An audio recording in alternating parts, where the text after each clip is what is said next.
విడాకులు అడిగింది ఎవరండి మొదట? అసలు సార్ ప్రపోజల్ తెచ్చింది ఎవరు? పెళ్ళి అయినప్పటి నుంచి 100 సార్లు అడుగుంటుంది సార్ డైవర్స్. దేనికైనా సింపుల్ థింగ్ బ్లాక్మెయిల్. నాకు అర్థం కాల. నాకు అమ్మాయి అంటే చాలా ఇష్టం. ఆ అమ్మాయి కూడా బాగుండేది. ఇప్పుడు ఒక్క నిమిషం కంటిన్యూ చేసే ముందు మీరు ఒక జర్నలిస్ట్ గురించి ప్రస్తావించారు. ఆయన పేరు చెప్పడం నాకు ఇష్టం లేదు మీన్స్ గౌరవం లేదని కాదు. మూర్తి చంపేని ఆయన మమ్మల్ని చంపేనే ఉండే. నేనేమంటానంటే మీరు ఆయన ఇంటికి వచ్చారు, మీ అబ్బాయితో ఆడుకున్నారు, మీ ఇంట్లో కూర్చుని మీరు తినే ప్లేట్లో తింటూ వీడియోస్ చేశారు, రీల్స్ చేశారు అని కదా మీరు అంటున్నది. 4 ఇప్పుడు ఆయన వయసు 52 ఏళ్ళు అని చెప్తున్నారు. మీ మిస్సెస్ వయసు ఒక 30 ఏళ్ళు ఉంటాయా? అండ్ మా మిస్సెస్ని కలపొద్దులేండి. కాదు కూతురు వయసు కదా. కూతురు వయసు అంటే పరిచయం ఉంది, తెలిసిన వాళ్ళు అయి ఉంటారు. తప్పే ఉంది, వస్తారు కదా. ఇప్పుడు మీరు నాకు పరిచయం అయ్యారు, రేపటి నుంచి మీ ఇంటి దగ్గరికి నేను రావచ్చు కదా. తప్పే ఉంది చెప్పాడు. తప్పే ఉంది. ఒక్కసారి ఎందుకు కలిశానని చెప్పాడు నిన్న TV5లో. నేను అదే అనుకున్నా. ఓకే, నాతో ఎందుకు పిలిచి మాట్లాడలా? పెద్దోడు కదా, ఇద్దరిని కలపాలని చూడాలిగా, ఎందుకు విడదీయాలని చూస్తున్నాడు? అంటే వాళ్ళ అమ్మగారు టీచర్ కాబట్టి విజయవాడ BRTS రోడ్లో టీచర్స్ అందరూ కలిసి ప్రొటెస్ట్ చేసిన ఇష్యూకి సంబంధించి మీరు ఆ రోజు పెద్ద ఎత్తున ప్రొటెస్ట్ చేశారు కదా. ఆ అంశం గురించి మాట్లాడటానికి ఒకసారి వాళ్ళ ఇంట్లోకి వెళ్ళారు అని వాళ్ళ అమ్మగారు చెప్తున్నారు, ఆయన కూడా చెప్తున్నారు. అందులో తప్పేం కనిపించింది మీకు అని? దాంట్లో అసలు నేను అంటుంది ఒక్కసారే కలిశాను అన్నాడు. అవునా? మీరు ఒక్కసారి అది చూడండి. మీరు అదంతా చెప్తున్నారు, బాగానే సపోర్ట్ చేసుకుంటున్నారు. ఒక్కసారే కలిశానని చెప్పాడా? దాని మీద స్టాండ్ తీసుకోమన్నాడు ఫస్ట్. ఓకే, ఆయన ఫోన్ నెంబర్ తీసుకోండి. ఎన్నిసార్లు ఆయన వెళ్ళాడు, ఎన్నిసార్లు వెళ్ళి ఆయన కలిసింది. నేను ఏదో ఉందనో అది నేను మాట్లాడట్లా. ఆయనకి ఏం పని అని అడుగుతున్నా. తప్పంటే తప్పేంటి అంటే అది నా ఇల్లు. వాళ్ళు నన్ను అడిగారుగా ఎందుకు వెళ్ళి వాళ్ళు ఎందుకు వచ్చారు నా అగ్రిమెంట్ మీద నా అడిగినప్పుడు నాకు రైట్ లేదా? అగ్రిమెంట్ నా పేరు మీద ఉంది, నీ పంపించమంటే పంపిస్తా. మీరు కానీ మీ నాన్నగారు కానీ అతని మీద చేసిన అలిగేషన్ ఏంటంటే నేనే అతనికి సపోర్ట్ చేయట్లేదు, మీరు మళ్ళీ అంటున్నారు. ఏం సపోర్ట్ చేయలేదు? ఆయన వెనకాల నన్ను పెయిడ్ ఆర్టిస్ట్ని చేశాడు, పెయిడ్ జర్నలిస్ట్ని చేశాడు. నేను అందు గురించి మాట్లాడుతున్నాను, ఆయనే కించపరిచే ఉద్దేశం నాకు లేదు. మమ్మల్ని ఇంటర్వ్యూ చేసిన వాళ్ళు ఎవరినైనా అదే పిలుస్తారు. ఒకటి నేను మీ మోచేతి కింద నీళ్ళు తాగుతున్నానని, మీరేసే చిల్లర ఏరుకుంటున్నానని ఏవో అలిగేషన్ చేశాడు కాబట్టి నేను ఆయన మీద కోపంతో ఏమంటలా. ఒకటి చెప్తున్నా, అలాగని భయపడి కూడా అంటలా.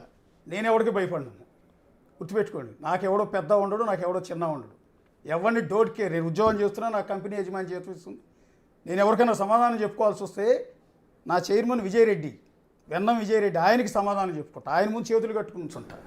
లేదా నా తర్వాత నా హెడ్ మేనేజింగ్ ఎడిటర్ సతీష్ దేవాళ్ళ, వీళ్ళిద్దరికి తప్ప నేను ఎవరికి సమాధానం చెప్పుకోవాల్సిన అవసరం లేదు. మీడియాలో ఎవరిని నేను దేకను. అదైనా చెప్తున్నా, జర్నలిస్ట్గా చెప్తున్నా, అనకూడదు ఈ మాట. కూడా బేకలేరు. భయపడి చేయని చెప్పట్లేదు, నేను మీకు కూడా చెబుతున్నా. సరే అండి, భయపడి నేనేం చెప్పట్లేదండి.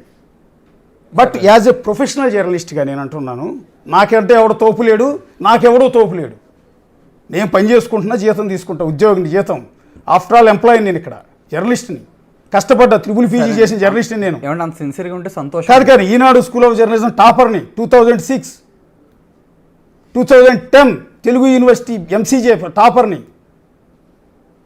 2004 Ambedkar university MA journalism student, PPG చేసిన ఏకైక తెలుగు జర్నలిస్ట్ నేను. గర్వంగా చెప్పుకుంటాను. ఒకడికి నేను భయపడేదో, ఒకడికి ఏదో నన్నేదో వణికిస్తే, నన్నేదో టీవీ ఛానల్లో స్టూడియో గురించి పెడితే ఆ ఫోటో కూడా పెట్టుకోమని, డిబేట్ పెట్టుకోమని చెబుతున్నాను నేను. మిమ్మల్ని, మీ తల్లిదండ్రుల్ని మిమ్మల్ని కూర్చోబెట్టి మీ వాదన వినిపించినందుకు నన్ను నా ఛానల్ని కలిపి బదనా చేయటం తప్పు కదా?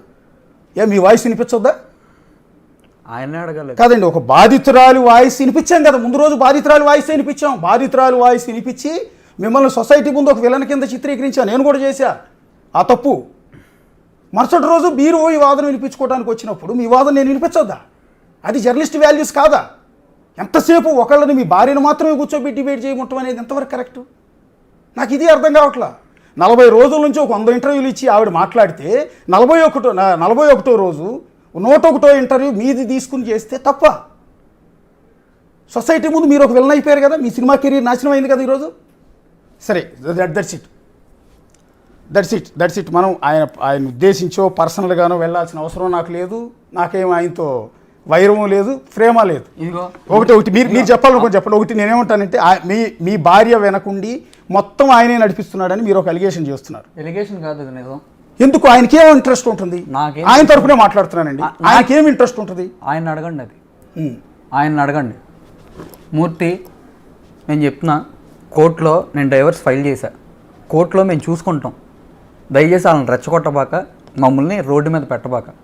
ఆ అమ్మాయి మీడియాకి ఎక్కొద్దు, నేను మీడియాకి ఎక్కొద్దు, ఆల్రెడీ అన్నీ మాట్లాడింది కదా, సరిపోద్దుగా. ఇంకేమన్నా క్రియేట్ ఇప్పుడు రేపు 10 రోజులు అంటే వాయిస్తారంటున్నాను, ఒకవేళ నేను మాట్లాడి పేరు ఎత్తితే అంటే వాయిస్ 40 అదే ఇంకా ఎంత బ్యాడ్ ఇంకేమన్నా క్రియేట్ చేస్తారు నాకేం తెలుసు. బాబు వెళ్ళి అప్పుడు బ్లడ్ తీసుకోండి ప్లీజ్, నాకైతే డ్రగ్స్ అలవాట్లు ఏం లేవు, ఉంటే ఏదో ఉంటుందంట తీసుకోండి.